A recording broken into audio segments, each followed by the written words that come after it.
Movie का start काफी सालों पहले होता है, जहाँ पर समंदर में कुछ लोग तेल की तलाश में आए थे। समंदर में ड्रिल करते हुए अचानक से उनकी मशीन फंस जाती है। तभी एक आदमी वहाँ पर चेक करने के लिए जाता है, लेकिन तभी अचानक से उसे काफी जोर का झटका लगता है, जिससे वहाँ पर छोटे छोटे समुद्री क्रिएचर्स बाहर आ जाते हैं और उस आदमी को पकड़ने की कोशिश करते हैं। लेकिन तभी एक बार फिर से झटका लगता है और इस बार बहुत सारे क्रिएचर्स आकर उस आदमी पर अटैक कर देते हैं, जिसकी वजह से वो आदमी वहीं पर मर जाता है। और फिर इस हादसे के कुछ टाइम बाद की फैसिलिटी पूरी तरह से बंद कर दी जाती है। इसके बाद दोबारा हमें 2011 का सीन दिखाया जाता है, जहां इस फैसिलिटी का नाम सेक्टर 7 रख दिया गया। और यहाँ पर दोबारा से कुछ लोग तेल की तलाश करने के लिए समुद्र में ड्रिल कर रहे होते हैं, लेकिन drill pipe out of control हो जाता है, तो इसीलिए ये लोग उसे ठीक कर रहे होते हैं। उन्हीं में एक वर्कर जून होती है, जो ड्रिलिंग का प्रेशर कंट्रोल करने के लिए जाती है, लेकिन काफी कोशिशों के बाद भी उन्हें वहाँ तेल नहीं मिल रहा होता। इसके बाद कैप्टन वर्कर्स को पनिशमेंट दे रहे होते हैं, क्योंकि वो अपना काम ठीक से नहीं कर रहे थे। तभी अचानक से उस ड्रिल पाइप से पानी निकलना स्टार्ट हो जाता है और उसमें से एक समुद्री क्रिएचर भी बाहर आ जाता है। अब उनको नहीं पता होता कि ये क्रिएचर कौन सा है, इसलिए वो उसे अपने साथ ले जाते हैं और पानी में रख देते हैं। इसी दौरान हम वहाँ पर फीमेल डॉक्टर को देखते हैं, जो असल में जेनेटिक्स रिसर्चर थी और वो उस क्रिएचर पर रिसर्च कर रही होती है। तब टीम के बाकी लोग उससे पूछते हैं कि आखिर ये क्रिएचर एग्जैक्टली है क्या।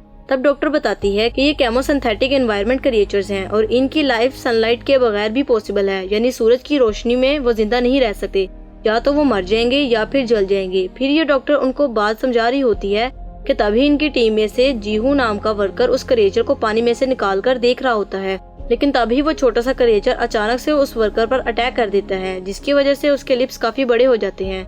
तब उस हादसे के बाद कैप्टन वहाँ पर आता है और सभी वर्कर्स को कंट्रोल रूम में ले जाता है। कैप्टन उसे बताता है कि यहाँ तेल का नामो निशान तक नहीं है, इसीलिए ऑपरेशन को बंद करने का ऑर्डर आया है। लेकिन मेल डॉक्टर इस बात पर एग्री नहीं करता, इसीलिए वो ऑपरेशन को बंद करने से साफ इनकार कर देता है। अब इसी दौरान जियोंग, जो कि ऑपरेशन के हेड होते हैं, वो वहाँ पर आ जाते हैं, क्योंकि पूरी फैसिलिटी बंद जो करवानी थी। अब टीम के सारे मेंबर्स उस जियोंग से मिलते हैं और जब मेल डॉक्टर जियोंग से मिलता है तो वो इस ऑपरेशन को बंद ना करने के लिए रिक्वेस्ट करता है। उन्हें काफी समझाने के बाद जियोंग इस बात के लिए मान जाते हैं। इसके बाद जियोंग कैप्टन के पास जाता है और कुछ और मंथ्स के लिए इस ऑपरेशन को कंटिन्यू करने के लिए कहता है। इसके बाद ये सब दोबारा काम के लिए निकल पड़ते हैं। वो अपने काम में लग जाते हैं, यानी तेल की तलाश करने लगते हैं। इसके बाद टाइम गुजरता जाता है और हम 3 मंथ्स के बाद का सीन देखते हैं। वो सभी लोग अपना काम कर रहे होते हैं, लेकिन तभी ड्रिल पाइप में कोई खराबी आ जाती है, जिसको ठीक करने के लिए जून और एक और वर्कर पानी में जाते हैं। काफी नीचे जाने के बाद जून अपना काम कर रही होती है और दूसरा वर्कर उस पर नजर रख रहा था, लेकिन तभी उस वर्कर की रस्सी टूट जाती है, जिसकी वजह से वो काफी नीचे चला जाता है। ये सब देखकर जून उसकी हेल्प करने की कोशिश करती है, लेकिन तभी अचानक से जून को भी शॉक लग जाता है, जिसकी वजह से वो बेहोश हो जाती है। अब इस हादसे की बाकी टीम मेंबर्स को भी पता चल जाता है।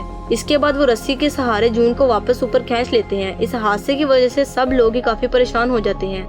इसके बाद वो फीमेल डॉक्टर जून से पूछती है कि तुमने समुद्र में नीचे कुछ देखा है। असल में वो किसी क्रिएचर के हमले के बारे में पूछ रही होती है, लेकिन जून को कुछ भी याद नहीं था। और इसके बाद जब वो फीमेल डॉक्टर बाहर खड़ी होती है, तब उसके पास वही वर्कर जीहू आता है, जिसे वो छोटे क्रिएचर्स ने काट लिया था, और वहाँ आकर उस फीमेल डॉक्टर से मिसबिहेवियर करने लगता है, जिसकी वजह से वो काफी ज्यादा गुस्सा हो जाती है। इसके बाद जून, जो परेशान होकर अपने रूम में बैठी होती है, तभी अचानक से उस फीमेल डॉक्टर की डेड बॉडी वहाँ पर आकर गिरती है।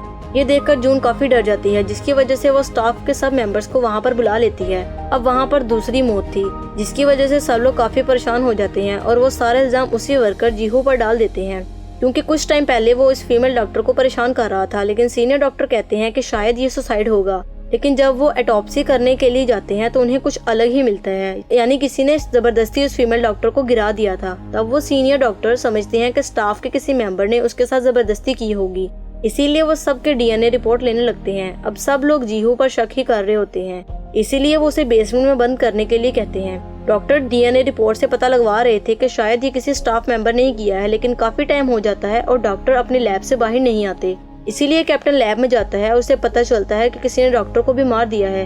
ये देखकर वो सब लोग काफी घबराने लगते हैं। उन्हें लगता है कि शायद ये काम जीहू का ही होगा, इसीलिए वो सब लोग बेसमेंट में जाते हैं। उधर हम जीहू को बंधा हुआ देखते हैं, जिसे किसी ड्रोनी क्रिएचर की आवाज सुनाई दे रही थी, जिसकी वजह से वो काफी चिल्लाने लगता है और अपनी रस्सी खोल लेता है और वहाँ से भागने लगता है। फिर कुछ टाइम बाद वो सारे लोग वहाँ पर आ जाते हैं और साइड पर वो वर्कर जीहू बेहोश पड़ा हुआ था।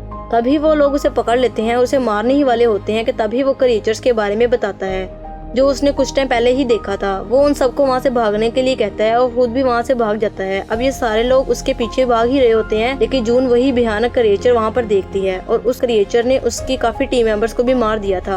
अब जून बाकी टीम मेंबर्स के पास आकर उस क्रिएचर के बारे में बताती है। तभी जियोंग यानी हेड उस क्रिएचर को मारने का सोचते हैं। तब जियोंग भी गन लेकर उनके साथ जाने लगते हैं।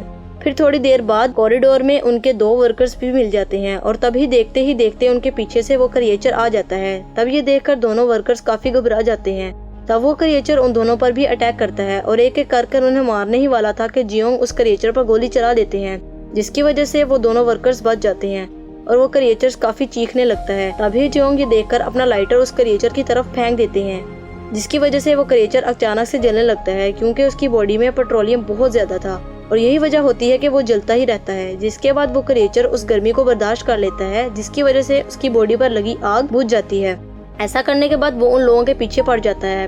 फिर वो सब लिफ्ट के जरिए नीचे जाने की कोशिश करते हैं क्योंकि नीचे के सेक्शन में एक दूसरी फैसिलिटी थी जहां वो कुछ टाइम के लिए उस क्रिएचर से बच सकते थे। यहाँ आकर वो अपने इंजर्ड वर्कर का ट्रीटमेंट करने लगते हैं।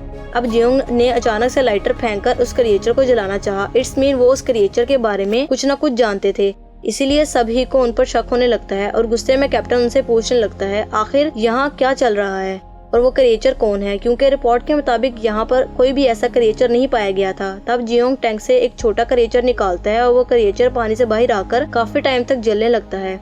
अब जियोंग सारी बात रिवील करता है कि वो कहता है कि 20 साल पहले मैं अपने पार्टनर्स के साथ यहाँ पर काम कर रहा था और यहाँ पर उन्होंने काफी अमेजिंग तलाश की थी और वो थी ये छोटे छोटे क्रिएचर्स, क्योंकि ये क्रिएचर्स 20 घंटों तक जल सकते थे, यानी जिसकी वजह से ये बहुत सारी एनर्जी प्रोड्यूस करते हैं क्योंकि इनकी बॉडी खुद पेट्रोलियम से बनी हुई थी। और ये इन क्रिएचर्स को अगर वो जमीन पर ले जाते तो एक क्रिएचर के बदले बिलियंस में पैसे मिलते, क्योंकि वो क्रिएचर्स बहुत ज्यादा एनर्जी प्रोड्यूस करते थे। लेकिन मेरी टीम को ये बात पसंद नहीं आई क्योंकि वो सारे क्रिएचर्स थे इसीलिए, और बाहर के क्लाइमेट में वो कैसे रिएक्ट करेंगे किसी को कुछ भी नहीं पता था। लेकिन मैं इस बात के लिए नहीं माना और सीक्रेटली अपना एक्सपेरिमेंट करने लगा। लेकिन एक दिन लैब में कोई हादसा हो गया और वो क्रिएचर्स मेरी पूरी टीम को मार दिया और इसी वजह से 20 साल पहले सेक्टर 7 बंद कर दिया गया था। लेकिन पिछले साल मैंने दोबारा इस फैसिलिटी को ओपन करवाया और अपने मिशन में मैंने उस फीमेल डॉक्टर की हेल्प ली और उन छोटे क्रिएचर्स को पालना शुरू कर दिया ताकि वो बहुत सारी एनर्जी प्रोड्यूस कर सके। लेकिन फिर एक दिन एक हादसा पेश आ गया। उनमें से एक क्रिएचर बड़ा होने लगा, जिसकी वजह से वो टैंक टूट गया, जिसकी वजह से वो अजीब सा क्रिएचर बाहर आकर लोगों पर अटैक करके उन्हें मारने लगा और इसी वजह से उस वर्कर की भी मौत हुई थी जो जून के साथ पानी में गया था। अब वो फीमेल डॉक्टर ये सारी बातें तुम सबको बताने वाली थी, इसलिए मैंने उसे ऊपर से धक्का देकर मार दिया। अब ये सारी बातें सुनकर जून काफी गुस्सा हो जाती है और उन्हें मारने ही वाली होती है कि तभी क्रिएचर वहाँ पर आ जाता है। तभी ये सब देखकर वो सब लोग भागने लगते हैं। जियोंग उस क्रिएचर को पकड़ने की कोशिश करता है और जनरेटर को ऑन करने के लिए जून और उसके साथी इंजन रूम में जाते हैं। यहाँ कैप्टन और वर्कर्स अपनी जान बचाने के लिए सबमरीन में जा रहे होते हैं ताकि यहाँ से वो भाग जाएं। जून और उसका साथी इंजन रूम में चले जाते हैं और वो जनरेटर ऑन कर देते हैं, जिससे हर जगह पर लाइट हो जाती है। उधर कैप्टन और 2 वर्कर्स वहाँ से निकल ही रहे होते हैं कि तभी वहाँ पर क्रिएचर आ जाता है और अटैक कर देता है और ऊपर आने की कोशिश करता है। लेकिन ये प्लेटफॉर्म को काफी मजबूती से पकड़ कर रखते हैं ताकि वो क्रिएचर ऊपर ना आ सके। लेकिन उस क्रिएचर की पावर के सामने ये लोग कुछ भी नहीं थे, इसीलिए वो क्रिएचर ऊपर आ ही जाता है, जिसकी वजह से ये लोग वहाँ से भागने लगते हैं। और तभी उनका एक साथी वहाँ पर ही गिर जाता है और वो क्रिएचर उसे मारने ही वाला होता है कि दूसरा वर्कर उसे बचा लेता है। इसके बाद वो दोनों सबमरीन की तरफ भागने लगते हैं, लेकिन उन्हें वहाँ आता देखकर सबमरीन का दरवाजा बंद कर देता है, जिसकी वजह से वो क्रिएचर उन्हें पकड़ लेता है और एक एक करके बहुत बुरे तरीके से मार देता है। उधर जून और उसका साथी भी सबमरीन की तरफ जा रहे होते हैं, लेकिन कैप्टन सबमरीन को लेकर निकल रहा होता है। वो किसी को भी उसके अंदर नहीं आने दे रहा होता। लेकिन तभी वो क्रिएचर आकर सबमरीन का गिलास तोड़ देता है, जिसकी वजह से अंदर पानी भरने लगता है और कैप्टन के डूबने से मौत हो जाती है। इसके बाद जियोंग उस क्रिएचर से लड़ने का डिसाइड करता है और एक खुली जगह पर आ जाता है और अब वो क्रिएचर भी उसके सामने ही था। जियोंग उसे फायर गन से जलाने लगता है, लेकिन वो जलने के बाद ही कुछ मिनट्स में बुझ जाता है। फिर जियोंग लोहे का रोड लेकर उसके मुंह में डाल देता है, जिसकी वजह से मुंह से पेट्रोलियम लिक्विड निकलने लगता है। तब जियोंग अपनी पॉकेट से लाइटर निकालकर उसे जलाने लगते हैं और इसी कोशिश में वो खुद भी जल जाते हैं और जलकर वो मर जाते हैं और वो क्रिएचर भी कुछ देर तक जलता रहता है। अब यहाँ पर देख के ऐसा लग रहा था कि वो क्रिएचर मारा जाएगा। तभी वहाँ पर जून और उसका साथी भी आ जाते हैं। अभी वो लोग ये देख ही रहे होते हैं कि तभी वो क्रिएचर जून पर अटैक करने वाला होता है, लेकिन उसका साथी उसे बचा लेता है।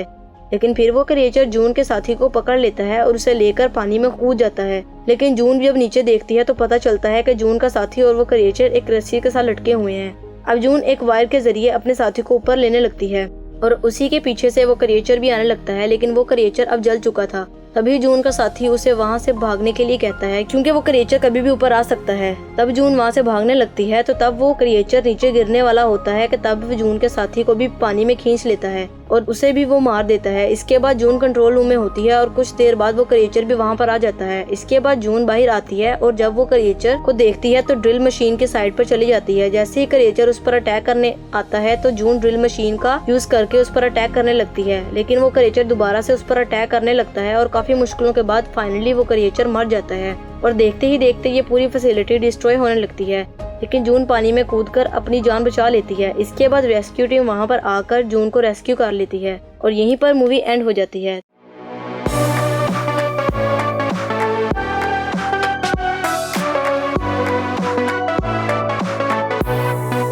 Deep in the dark, down on my knees, I've seen things that you would